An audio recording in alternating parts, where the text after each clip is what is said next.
Hello বন্ধুরা, আজকে আমি আবার তোমাদের সামনে ছোট ছোট দুটো রেসিপি নিয়ে এসেছি। সাথে থাকো। এখানে আমি ছোট ছোট চিংড়ি আর মিষ্টি কুমড়া দিয়ে একটা রেসিপি করব। তো আমি ছোট ছোট চিংড়িগুলো ভালো করে বেছে ধুয়ে নিয়েছি। এখন আমি লবণ আর হলুদ মেখে অল্প সময় রেখে দেব। কারণ মাছে লবণ মেখে অল্প সময় রেখে দিলে মাছের ভেতরটা লবণ যায় আর খেতেও ভালো লাগে। এদিকে আমি মিষ্টি কুমড়াটা ছোট ছোট করে টুকরো করে কেটে নিয়েছি, ধুয়ে নিয়েছি। এখন আমি উনানে একটা কড়াই বসিয়ে দিচ্ছি। তো তেলটা গরম হয়েছে, এখন আমি চিংড়িগুলো দিয়ে দিলাম। বেশ মোটামুটি অনেক কয়টাই চিংড়ি ছিল। এই চিংড়িগুলো কাটতে একটু কষ্ট, কিন্তু খেতে ভালো লাগে। আর আমিও ভীষণ ভালো পাই এই চিংড়িগুলো। এর জন্য কষ্ট হলেও আমি বেছে নিই ভালো করে। তো আমি এপিট ওপিট করে ভালো করে ভেজে নিব। কারণ চিংড়ি আজকে একটু নরম হয়ে গিয়েছিল, এর জন্য একটু ভালো করে ভাজবো। তো ভাজা হয়ে গেছে। এখন আমি ওই কড়াতেই তেল দিয়ে দিয়েছি। আর সোমবারে দিয়েছি তেজপাতা, শুকনো লঙ্কা আর জিরা। এখন আমি বেসিক মশলাগুলো পেস্ট করে নিয়েছি। যেমন জিরে গুঁড়ো, ধনে গুঁড়ো, একটু লঙ্কা গুঁড়ো, এগুলো পেস্ট করে নিয়েছি। আর দুই তিনটা কাঁচা লঙ্কাও দিয়ে দিচ্ছিলাম। তো মশলাটা অল্প হালকা নেড়ে চেড়ে আমি এখানে হলুদ গুঁড়ো দিয়ে দিলাম। তো আমি পেস্টের সময় হলুদ গুঁড়োটা দিইনি, কারণ মিক্সার গ্রাইন্ডারটা কালারটা হলুদ হয়ে যায়, তো এর জন্য আমি দিই না, তখন পরেই দিয়ে দিই। আর এখন আমি মশলাটা ভেজে টুকরো করে রাখা মিষ্টি কুমড়াটা দিয়ে দিলাম। তো মিষ্টি কুমড়া অল্পই দিয়েছি, কারণ চিংড়ি মাছ খাওয়ার লোক আমাদের ঘরে কম। কারণ ছেলে মেয়ে চিংড়ি মাছ খায় না, হাজবেন্ড আর আমি খাই চিংড়ি মাছ। এর জন্য একদম কম করে রান্না করব। এই তো আমি এখন ওটাতে লবণ দিয়ে দিলাম। এখন একটু ভালো করে নেড়ে চেড়ে ঢাকা দিয়ে দিব।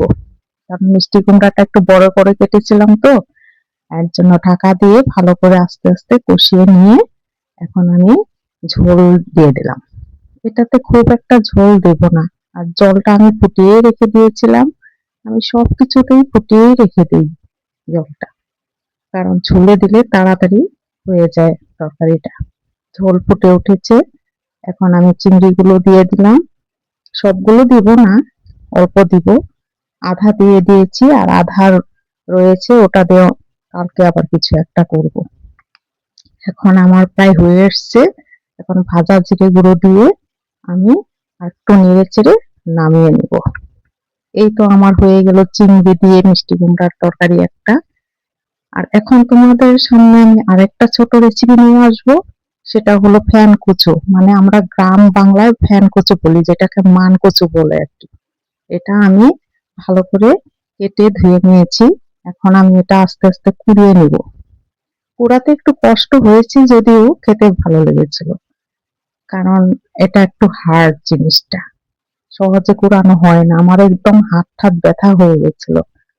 তো আমি কি করব, এখন হাজবেন্ড খেতে চেয়েছে, আস্তে আস্তে কুড়িয়ে নিলাম। 4 টুকরা ফ্যান কুচো।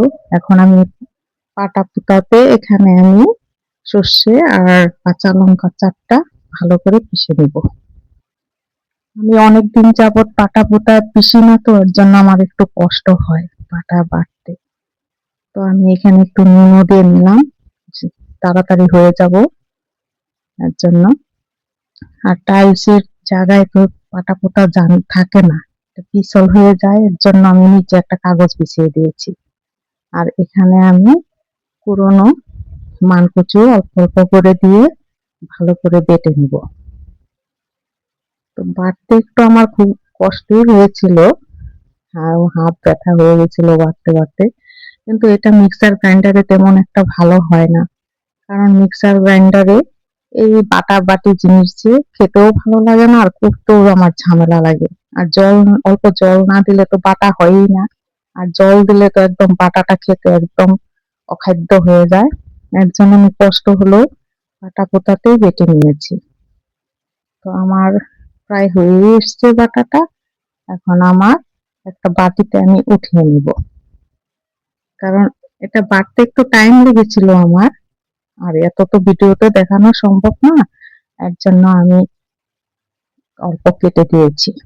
হ্যাঁ, এখানে মেন যেটা জিনিস আমার দিতে হবে বা স্বাদটা দ্বিগুণ বাড়াবে সেটা হলো সর্ষের তেল।